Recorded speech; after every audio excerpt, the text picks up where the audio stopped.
Ruang aula terbuka ini memang tidaklah terlalu besar, namun cukup untuk menampung 54 santri yang mengenyam pendidikan di sini. Ruang terbuka ini menjadi pusat kegiatan para santri, termasuk kegiatan melepas penat.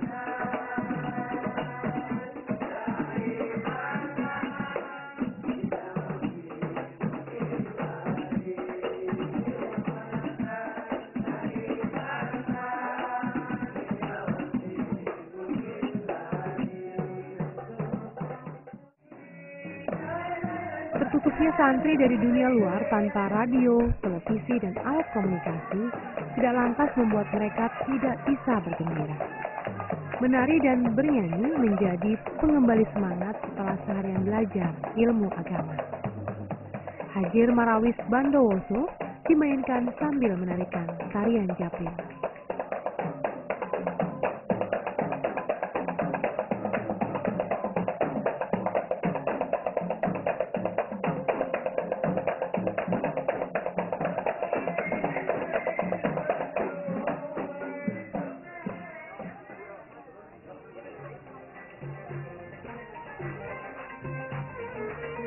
Setelah bersantai sejenak, para santri kembali kepada tugasnya untuk belajar. Kali ini, belajar untuk tampil memberikan ceramah di depan umum atau muhadarah.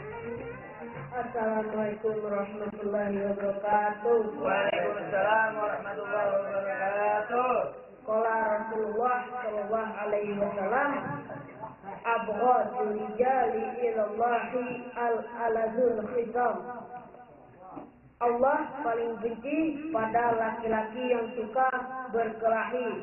Hadis riwayat Bukhari dan Muslim. Qala Rasulullah sallallahu alaihi wasallam, hubbu dunya ra'su kulli hati'atin. Cinta pada dunia adalah pangkal setiap dari kejelekan. Hadis riwayat Baihaqi. Qala Rasulullah sallallahu alaihi wasallam, idza daraba ahadukum falyajtani wajha. Apabila memukul salah satu orang, maka jauhilah wajah. Hadis riwayat Bukhari. Mungkin hanya itu saja yang saya sampaikan. Assalamualaikum warahmatullahi wabarakatuh.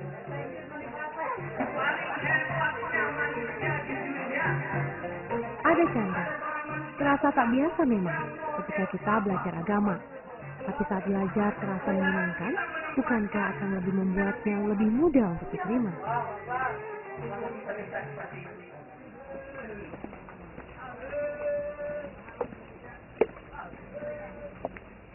Hari semakin larut, rasa mengantuk pun tak mau surut. Para santri pun menuju tempat mereka beristirahat.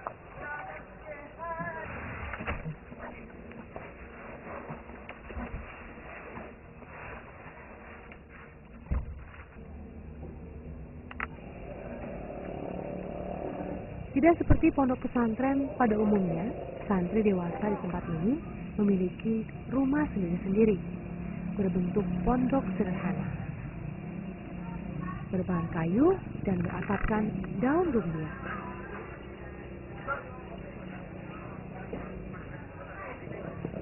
Sangat sederhana, namun cukuplah untuk mengistirahatkan badan ini dan melindungi tubuh dari dinginnya malam. Sementara santri yang lebih kecil ditempatkan di pondokan yang lebih besar, seperti santri pada umumnya.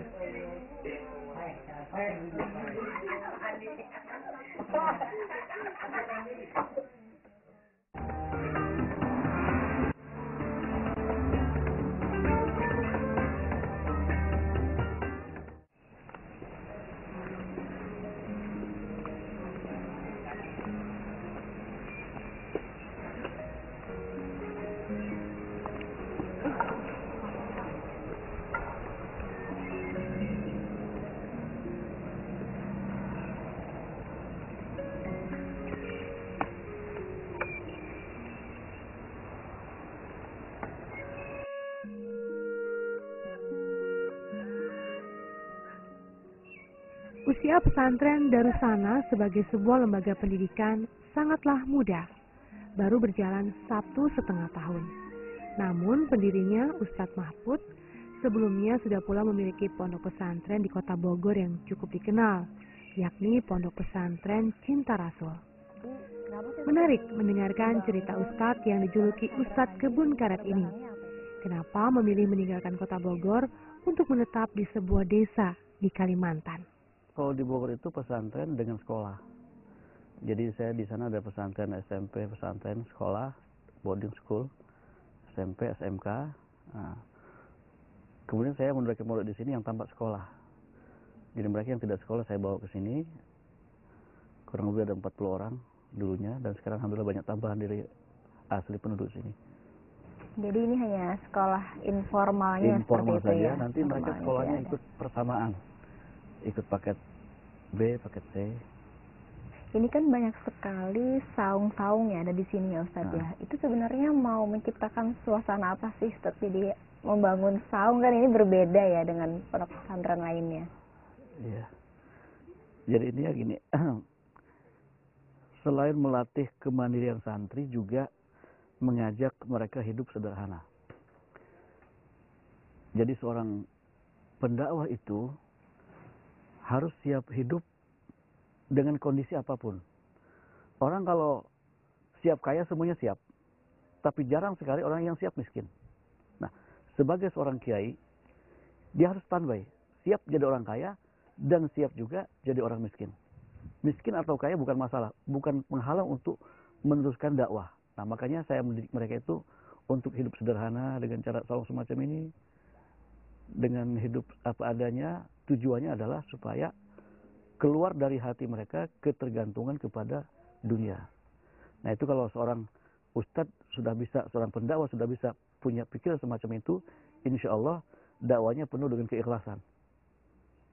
Itu yang.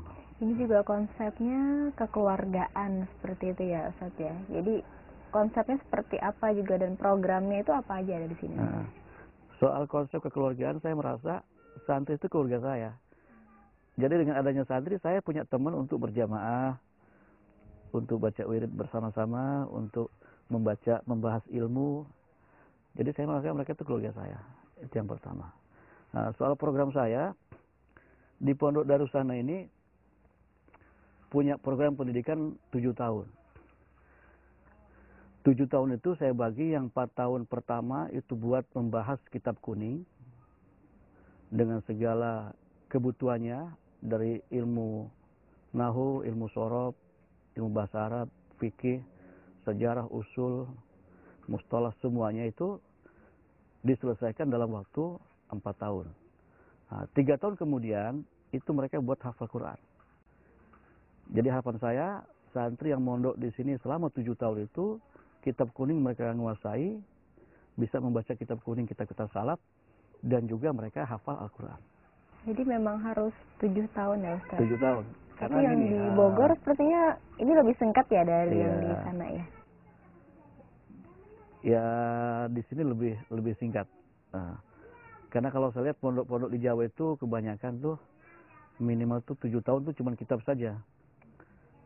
Kadang-kadang ada yang sampai 12 tahun hanya kitab saja yang dibahas, tidak pernah mengutak-utik masalah hafal Al-Quran. Nah, ini saya bisa mengambil kesimpulan semacam ini itu karena saya memadukan antara cara pendidikan di Hadramut, di Yaman, sama di Jawa.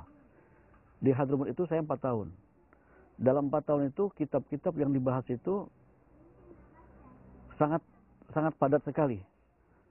Artinya kalau di Jawa 4 tahun itu mungkin, kalau dipelajari di Jawa mungkin bisa 10 tahun. Di sana bisa dengan sistem yang sangat baik sekali, dengan waktu yang sangat padat sekali, sehingga 4 tahun itu bisa dikuasai. Nah, kemudian yang 3 tahun itu mereka khusus menghafalkan Al-Quran saja dengan tambahan mengaji tafsir. Jadi kalau ilmu tafsir itu kan bukan ilmu yang sulit. Jadi ilmu bisa ngaji sambil santai, sambil tenang, jadi tidak terlalu berat. Makanya harapan saya 3 tahun berikutnya itu mereka menghafalkan Al-Quran. Sehingga keluar dari sini itu mereka kitab mereka kuasai, Quran juga mereka hafal. Tadi selain santri-santri ini Ustaz bawa dari Bogor langsung ya, tapi dari mana lagi Ustaz santri-santrinya? Yang dari Bogor itu juga mereka dari berbagai macam daerah. Ada yang dari Palembang, ada yang dari Jambi, ada yang dari Kupang, ada yang dari Bogor sendiri, dari Jawa juga ada. Nah, setelah saya pindah ke sini, karena di sini mungkin belum banyak orang kenal, orang tahu. Jadi baru ada 6 orang yang asli Kalimantan Selatan ini. Mau dari mana aja tuh, Ustaz? Dari Asam-Asam, dari Sungai Danau, dari Marabahan, ada yang dari Kandangan 1 orang. Nah, jadi mungkin karena belum banyak yang tahu, maka harapan saya mudah-mudahan Pondok Darussalam di Kalimantan Selatan bisa dikenal dan bisa menjadi tempat tujuan untuk belajar agama di pondok ini. Ya. Dan ini tidak dipungut biaya atau bagaimana, Ustaz, untuk menjadi santri di pondok pesantren ini? Soal biaya kita tidak memungut, bahkan makan santri pun kita tanggung. Kita belikan berasnya, kita belikan lauknya, tapi mereka yang masak. Cuman mereka punya pungutan sebulan itu 15.000 hanya untuk bayar listrik saja. Selebihnya kita yang memberi makan beras kepada mereka. Jadi siapapun boleh untuk menjadi santri di pondok pesantren ini ya, Ustaz? Boleh, yang penting niatnya baik. Ya, Ustadz yang mengajar di sini itu dari mana aja, Ustaz? Dari pondok ini juga. Jadi saya sistem begini, kalau saya sendiri mengajar yang sudah dewasa, nanti yang dewasa mengajar yang kecil-kecil. Oh, begitu. Jadi cuma terkadang juga saya juga kadang-kadang saya mengundang ustadz dari luar untuk mengajar, tapi itu kadang-kadang saja. Tapi yang pokok adalah saya sendiri dengan santri-santri yang sudah dewasa itu mengajar yang kecil-kecil. Alirannya ini apa, Ustaz? Aliran pondok pesantren ini? Aliran pondok pesantren ini adalah aliran Ahlus Sunnah wal Jamaah. Ahlus Sunnah wal Jamaah yang dulu dibawa oleh para wali songo dan sekarang mereka dilanjutkan oleh para ulama di zaman sekarang yang kita kenal dengan para habaib, para ulama NU. Nah, itu aliran kita. Jadi aliran yang mengajak orang untuk berdamai, untuk menciptakan kedamaian di setiap kondisi apapun.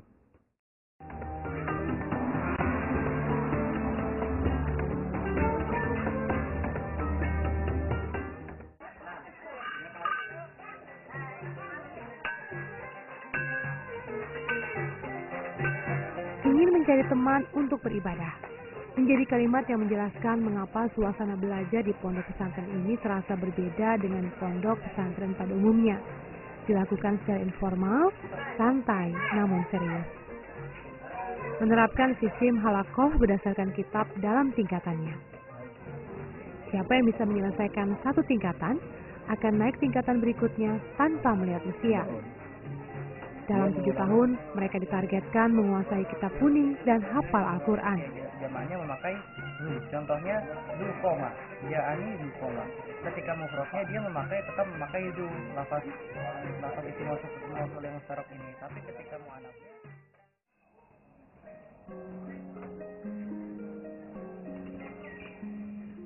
para santri di sini murni belajar agama. Tapi ada pula 1-2 orang anak yang juga bersekolah di sekolah umum untuk menuntaskan pendidikan dasarnya.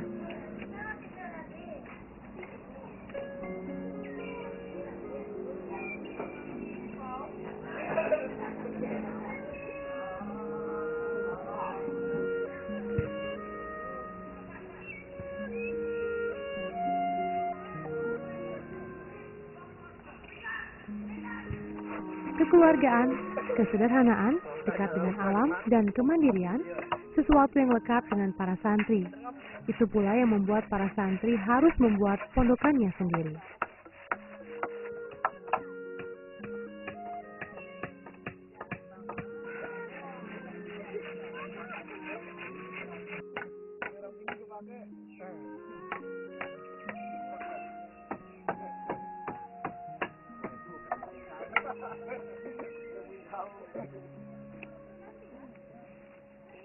Jadi setiap santri memang tinggal di saung seperti ini ya?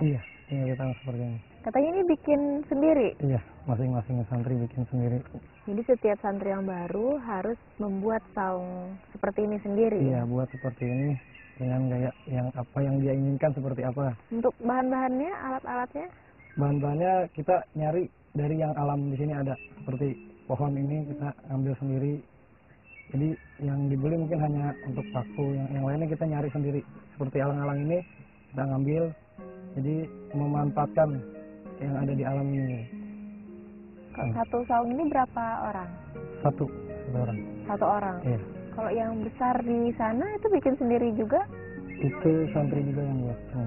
Oh, gitu. Tapi di situ mungkin banyak ya Iya, orangnya itu ya. banyak. Ngomong-ngomong ini dari mana? Kalau asli dari Jakarta. Itu dari Jakarta. Sudah berapa tahun jadinya mondok di sini? Di sini sudah hampir 4 tahun dan tahun ini tahun terakhir. Dan insya Allah setelah itu lanjutkan ke tahfiz 3 tahun. 3 tahun lagi ya. Selama mondok di sini nilai-nilai apa sih yang sudah bisa dipetik dan diperoleh dari sini? Kalau nilai yang pasti yang pertama nilai kemandirian ya. Karena kita di sini selain dididik agama itu yang paling utama dididik mandiri. Semua dari mulai kita masak atau enggak disuguhin dengan yang lain, kita sendiri semua, keperluan kita sendiri. Selain nilai-nilai, kalau belajar mungkin udah umum ya, udah pasti. Kalau nilai agama itu udah pasti ilmunya. Tapi yang terpenting itu dari nilai-nilai kemandirian kita sama dari adab kita diajarin.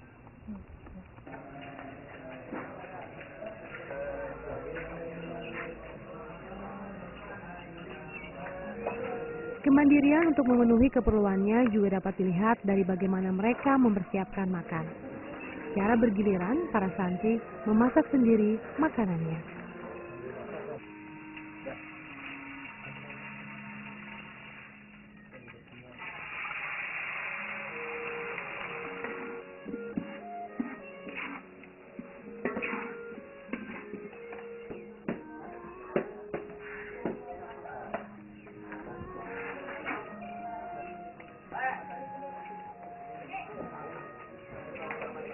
Menu makanan yang sederhana terasa nikmat bila dimakan bersama-sama. Asal mereka yang berbeda semakin tidak berjarak.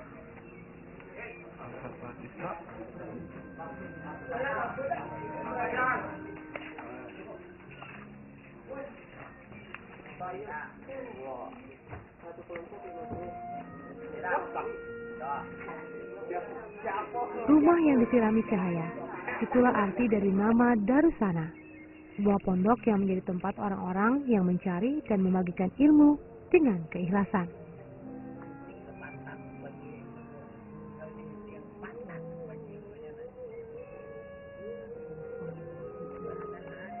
Suasana alamnya membawa ketenangan dan memberi pelajaran. Melatih kesederhanaan untuk menjadi pendakwah yang ikhlas dalam berdakwah dan selalu istiqomah. Seperti padi yang semakin berisi, semakin merunduk. Ataupun bagaikan matahari yang setia menyinari tanpa mengharapkan timbal balik.